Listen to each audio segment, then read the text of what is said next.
baik pakaian takwa. Hati kita lembut banget, gak mau nyakitin orang, gak mau kemudian cari-cari kesalahan orang. Kita sibuk dengan kemudian perubahan yang ada dalam diri kita.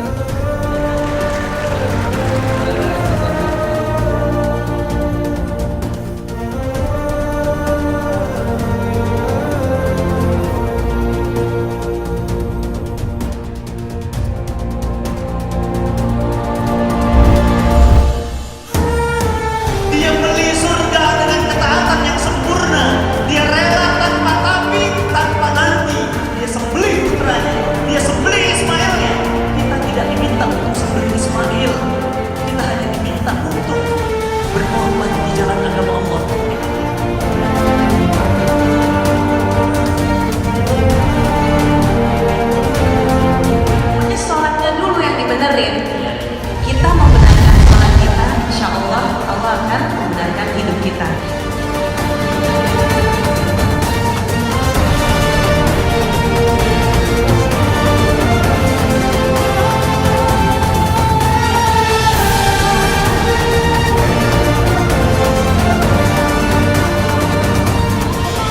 Jika betul kita butuh Allah, maka perjalanan dunia kita adalah Allah, diberi ujian susah Allah, diberi ujian senang Allah, diberi kejatuhan Allah, tidak ada yang lain. Allah Qul huwallahu ahad.